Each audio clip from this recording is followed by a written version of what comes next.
Hello, this is Dr. Rick Hofer, the instructor for this course on administrative skills. And so we're going to talk about leadership now. Leadership, of course, is one of the most important aspects of being a manager or a director or any kind of leader within an organization.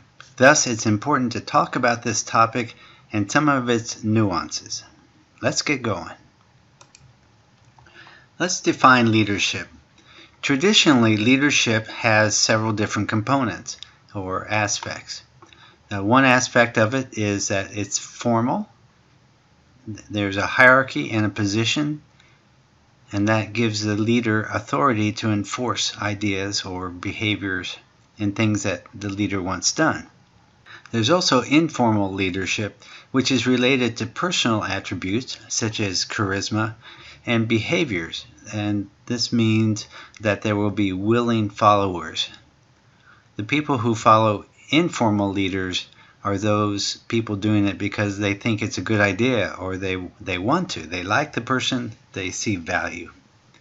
A formal leader, sometimes though, you just do it because you have to or because you're compelled to. So of course the most influential kind of leadership will combine both formal and informal attributes. If you use this approach, one definition of leadership is getting people to do or to focus on what the leader wants. Again, this can be an order or it can be a suggestion depending on the amount of formal authority that you have. That kind of leadership definition works best in a hierarchical model, and indeed most of our leadership books and theories come out of military and then business, where there is a very top-down approach to things. You would start with the executive director. That person, all these other aspects of the organization will report directly to that person. Naturally, the executive director is supposed to be following the dictates of the nonprofit board, but oftentimes the board is kind of left out of these models. So that's a hierarchical model and our traditional definitions of leadership. If we want to look at more recent definitions, particularly associated with social work leadership, we have Peters from 2018. Colby Peters is her name. As a matter of fact, I helped serve on her dissertation committee. Her definition is a collection of organizational, relational, and individual behaviors that effect positive change to address client and societal challenges through emotional competence and the full acceptance, validation, and trust of all individuals as capable human beings. That's a long sentence, but in essence, it's saying social work leadership achieves positive outcomes through a human relations approach and valuing people. That kind of leadership definition fits better with a leadership hub model where the chief executive is in the middle and people around them, you interact and you work together. But there are also other influences such as the board, the policy and laws, organization and the political structures. There's a socio-political climate that the chief executive has to take into account, as well as an economic climate. Now, naturally, the people in the smaller circles, like the director of human services, will work with the people at the support services. Not everything goes directly to the chief executive and then back out. Certainly, the chief executive doesn't have time to deal with all of that. But this is a very different approach to leadership by thinking that you're in the middle and you need to help achieve goals through people rather than just saying, okay, y'all do this. There are many leadership theories and they're in the book, so I'm not going to go into detail, but just to list them here. There's the Great Person theory, which says that leaders are born, not made. There's a trait theory that is, if you have certain traits, you'll be a great leader.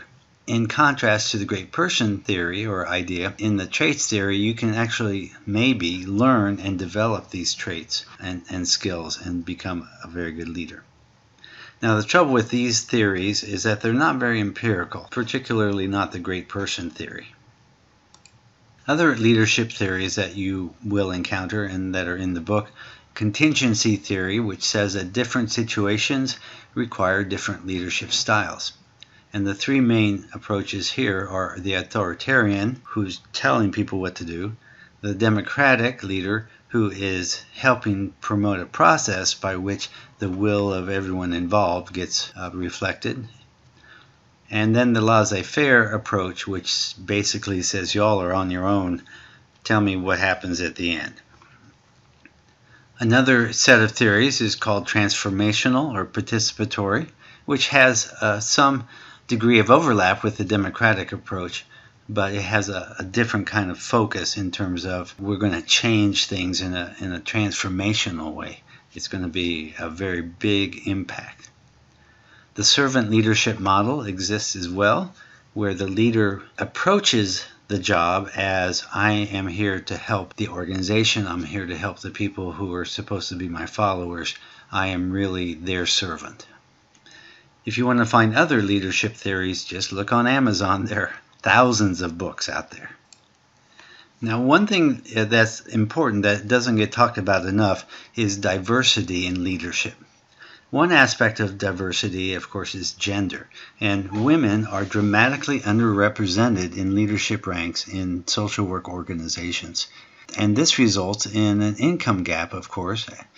Particularly, this seems to be widening vis-a-vis men. We have a problem, we've had a problem, and it looks like we're going to continue to have a problem.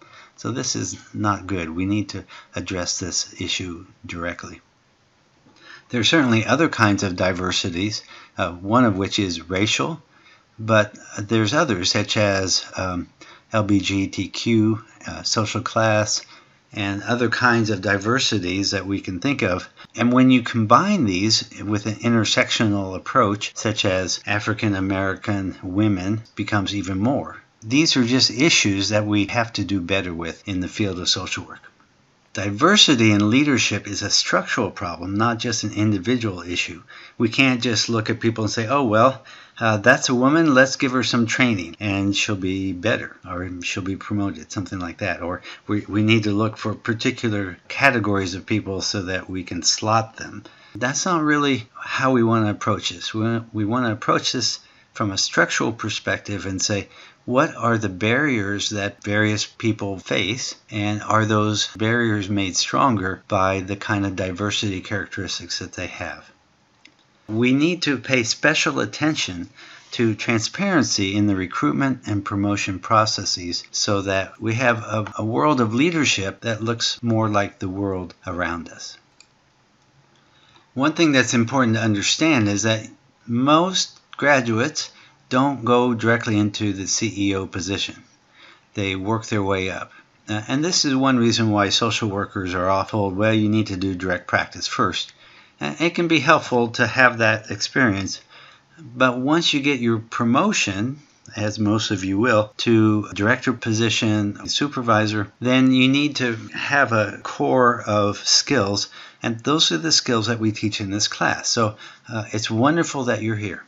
One thing that you might be wondering is, do I need to have the same skills at the upper level that I do just to become a supervisor? And the fact is, according to research that I've conducted over many years, that it's similar skills are needed at the beginning level of management, the mid-level of management, and then the top level. The skills are very similar, but you need to get better at them. Whatever gets you to that first level is not going to be enough to get you all the way up. You need to stretch yourself, you need to learn, and you need to continue to get better. Here's a diagram that may look similar to what you've seen in earlier chapters. This is the 4-quadrant model. It has the skills, or at least some of the skills, distributed across the 4 quadrants. So, for example, a task and internal orientation set of skills includes financial management or budgeting and information technology, for example. Quadrant 2, with external and task, includes financial development and marketing. Quadrant 3, supervision and human resources, fit into the people orientation and internal orientation. The final quadrant, Quadrant 4, is externally focused and also focused on people. This includes skills like advocacy and good board relations. All of these skills have ethics and the context of the organization underlying them. This chart summarizes a lot of the information. As we go through the rest of the book, we're going to be looking at each of these quadrants in turn and the skills that are needed to be successful within them.